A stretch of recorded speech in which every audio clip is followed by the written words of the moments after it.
Edição O Necromante, de Lourenço Flamenberg, da editora Clepsydra e a Iateia. Vou mostrar só um pouquinho para vocês, tá certo? Para não perder a graça. Super linda, capa dura, maravilhoso. Olá pessoal, meu nome é Yolanda Silva e você está no canal Literatura e Psique. Hoje, como vocês já tiveram uma prévia, nós vamos falar sobre o livro O Necromante, de Lourenço Flamenberg. Essa história aqui é uma história narrada por vários narradores, vamos dizer assim, narradores em primeira pessoa. E de imediato ele é dividido em duas partes.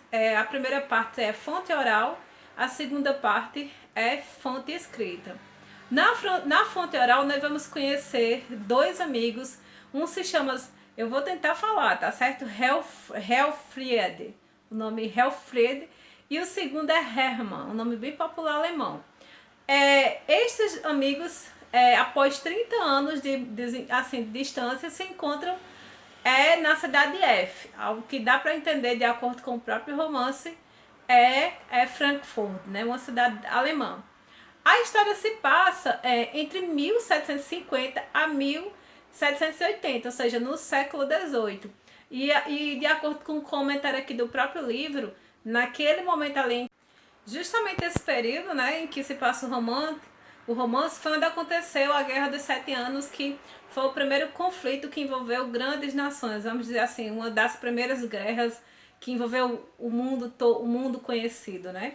E aqui é interessante a gente frisar que eu percebi, assim, né, que a história ela vai completar um ciclo e você vai entender quando você chegar no final da história. O primeiro a nos contar uma história, né? Ali estava tendo uma tempestade, uma noite bem, né, tempestuosa. Esses dois amigos, ao se encontrar, estão numa lareira na casa de Hermann, e eles começam a perguntar se eles acreditam nisso, no sobrenatural, em fantasma. E aí Helfried é o primeiro a contar uma história que aconteceu com ele, né? Que é lá na hospedaria. E depois Hermann vai contar a sua história também. E aí, nesse momento, nós vamos estar assim permeado de elementos sobrenaturais. Helfried, eu não sei se a pronúncia está correta, é o primeiro amigo que é um militar que passou uma boa temporada fora da cidade natal ali, e ele simplesmente tem uma história assim extraordinária para contar, né? Que aconteceu com ele. Ele disse: é para falar de fantasma, eu tenho uma história para te contar. E aí ele estava numa hospedaria em determinado momento e aconteceu que os objetos dele começaram a sumir, e apareceu e sumiu, e uma figura muito interessante naquela hospedaria fez uma coisa e tal com ele. Essa é a primeira história que nós acompanhamos. No segundo momento, nós vamos conhecer a história. Nós pensávamos que o amigo que havia ficado na cidade da Alemanha, acho que é Frankfurt o nome, se eu não me engano, é o Hermann, se eu não me engano, é Hermann o nome dele. Mas Hermann também tem uma história para contar a Helfried. Gente, se eu não estiver errado, me perdoe. Ele vai começar a contar que ele foram um certo tempo preceptor de um filho de um barão, né, um barãozinho. E eles saíram para caçar na Floresta Negra, um lugar extraordinariamente assustador. E nesta Floresta Negra tinha um castelo que se dizia assombrado por espíritos amaldiçoados. E aí eles chegam numa estalagem na floresta, que eles são caçadores, né? Você sabe que pessoas ricas na Europa costumam caçar realmente. E aí Hermann conta que, de repente, o dono daquela estalagem disse: ó, tem um castelo aqui que é cheio de assombração, e quem vai para lá não consegue escapar, acaba morrendo. E então, né, o barão, né, disse assim: eu quero saber se essa história é verdade mesmo. E decide passar uma primeira noite lá naquele lugar. Acontece uns zoadinhos, uns negocinhos, aquela coisa de história gótica, né? Uns negócios rangendo, um castelo assombrado, esquisitão. Depois, né, não acontece nada, eles voltam. Todo mundo, né, ali na cidadezinha, naquele vilarejozinho, ficam impressionados como naquele cortejo, né, do barão conseguiu escapar. E neste cortejo, lembre-se, Hermann, o nosso amigo, está lá, né? Porque ele é um trabalhador, é um professor ali que está fazendo parte, não pode fazer nada a não ser aguentar as loucuras do barão. Vão à segunda noite. Chega um momento em que eles encontram uma figura singular ali no meio da floresta, que é um velho sábio. E aí começa todo um paranoia. Ao momento em que o barão dialoga com o ancião, e é muito interessante, eu vou ler para vocês. O barão: está bem, já que há uma sabedoria tão grande contida no teu livro, dize-nos então que espíritos são esses que perturbam aquele castelo e as razões pelas quais fazem isso. O ancião, depois de uma longa pausa: isso os próprios espíritos devem dizer-te. O barão: o que então há aí no teu livro? O ancião: a arte de forçar os espíritos a confessar. O barão: e por que tu não forçaste aquele que falamos a confessar? O ancião: porque eu não tenho nada a ver com isso. O tenente, rindo: e se nós o solicitarmos a ti, oferecendo-te nossas moedas, irias decidir-te a isso? O ancião, indignado: miserável filho da terra, pode o dinheiro pagar a sabedoria? O tenente: o que então apaga? O ancião: nada, tem descoragem. O tenente: sem coragem não teríamos montado guarda no temível castelo? O ancião: então montai guarda lá mais uma vez esta noite. Estarei convosco pontualmente às 15 para meia-noite. Agora deixai-me. E assim vai acontecer umas coisas muito extraordinárias dentro desse castelo, com esse tenente, com esse barão e com o Herman e com o ancião. Aqui termina, né, a fonte oral, que é esses dois amigos dialogando. Mas quando você pensa que a primeira parte acabou a história, não. Aí surge a parte escrita, porque Herman começa a lembrar de uns escritos que ele tem guardado, né, em algum lugar ali, né, cheio empoeirado, e ele limpa e tudo mais. E ele resolve entregar esse manuscrito a Herman, a Helfrid, né, para ele ler, porque a gente vai saber porque acontece uma coisa assim muito mirabolante no castelo por causa desse necromante, né, desse homem que ele é capaz de fazer os espíritos aparecerem para resolver problemas, para procurar vingança e assim por diante.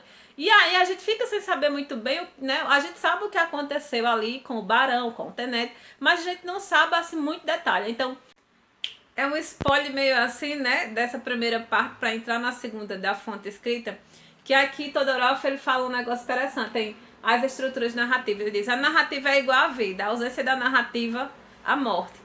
Enquanto os fantasminhas estão ali na vida de Herman e de Helfrid, eles vivem, né?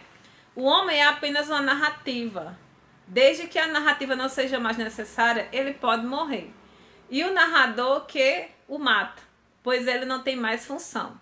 Então, continuando a nossa reflexão, aqui nós vamos aprender, nós vamos acompanhar a vida do tenente, do barão, por meio do escrito de Herman. E nós vamos saber detalhes, não só daquela noite, né? Daquela noite no castelo assombrado da Floresta Negra, como outras coisitas mais que acontecem com essas personagens, né? Que a gente vai ver pela fonte escrita. A fonte escrita nada mais é do que uma epístola, uma carta que o barão, lembra o barão que era o aluno de Herman, conversa com o tenente, o que estivera lá na Floresta Negra, lá naquele castelo, né, sombrio. Este tenente, ele ficou inconformado por não conseguir saber identificar se o necromante, aquele ancião que apareceu lá no meio da floresta, era realmente um homem que tinha poderes sobrenaturais ou se era um charlatão. Então ele começou a perseguir as histórias onde esse homem estava e foi atrás. Então aqui a gente vê o elemento do detetivesco da história, né? Que é bem comum nesses romances góticos, que você fica na dúvida se é sobrenatural, se não é sobrenatural. Se não é sobrenatural, então a gente vai buscar saber, né, investigar para poder provar ou não, e assim por diante. Aí eu vou dar um alerta a vocês. A primeira parte do livro é super fluida, super divertida, você se conecta tanto com Herman quanto com Helfrid. No entanto, quando você vai para as epístolas, é uma sucessão de fatos e de histórias, assim, sabe? Eu acho que para um escritor que gosta de aventura vai ser divertido, mas para pessoas que gostam de imersão, né, no caráter do personagem, você vai ficar um pouco irritado. Mas tem calma, continua firme, porque quando chegar a partir da página 193 exatamente, você vai começar assim, a ligar todos os pontos. E os pontos são tão ligados de forma tão extraordinária que a primeira história vai estar conectada com todos os fatos que aconteceram, que estão acontecendo e que aconteceram aqui. Então, este romance, ele é um romance, um clássico da literatura gótica, ele é o segundo romance, vamos dizer assim, gótico-alemão, com essa proposta de que é a aparição de fantasma, né? Porque o necromante nada mais é do que um ser que é capaz de trazer os mortos para conversar com os vivos. Se isso realmente acontece ou não, é o grande mistério da intriga, é a grande intriga, né, da história. Você lê e ficar naquela, como é que fala, ansiedade. Eu gostaria de comparar também, agora no final dessa resenha, esses dois livros. O Aparicionista, ele veio primeiro, né, ele veio antes do Necromante. Esse romance aqui, ele é perfeito, ele é assim, tem a primeira, a segunda e a terceira parte é como se fosse uma explicação da editora, dessa edição aqui, ao que poderia ter sido escrito. Aqui no Necromante, o Lores Flammenberg,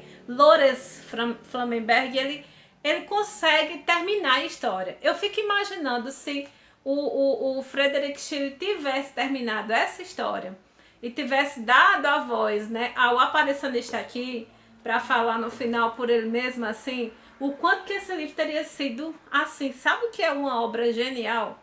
Mas para você ver, aqui a intriga não é tão assim rica, na minha opinião, como esse primeiro aqui, não é tão rica. Principalmente quando aparece uma mulher aqui, gente, é assim, sabe? Eu tava por essa sucessão de eventos, e eu sou uma pessoa que eu gosto de emergir, né, com o narrador. Mergulhar na mente do narrador e tudo mais, ou do personagem principal, narrador personagem. Então, assim, o que eu gostaria que tivesse acontecido aqui, aconteceu aqui. Tudo que, assim, a forminha é igual, sabe? Lógico. São gêneros, então eles têm que ter uma similaridade, até para fazer parte do mesmo gênero, né? Ter alguma semelhança. E para terminar, eu vou ler aqui uma citação que, gente, por favor, tá? Se eu não souber falar, então tudo bem aí, me perdoe. Assim, olha, eu vou ler aqui essa última citação para completar meu pensamento, que fala assim: que gênero é esse, né? O romance necromântico, aí esse nome, Geisterschwerroman, o romance de salteadores Robert Roman, alguns traços do romance detetivesco e os temas folclóricos, entre outros elementos, compõem a obra.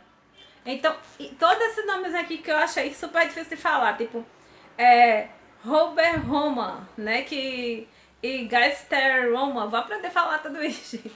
São os elementos aqui, porque a intriga por exemplo, tem os personagens principais que lutam contra o sobrenatural, aparece esse ser, o necromante, né, que é esse ser que traz esse elemento de ter uma ligação com o sobrenatural, mas também há outros perigos ali, como os salteadores, como os bandidos e tudo mais. Então tudo isso gera uma atmosfera sufocante nas pessoas, né? E o sobrenatural, ela é o petit gâteau da história, para deixar você confuso. Então, se já tem problema no mundo e o mundo já tá uma bagunça, então vamos trazer mais problema? Então, olha, eu amei o livro, como sempre.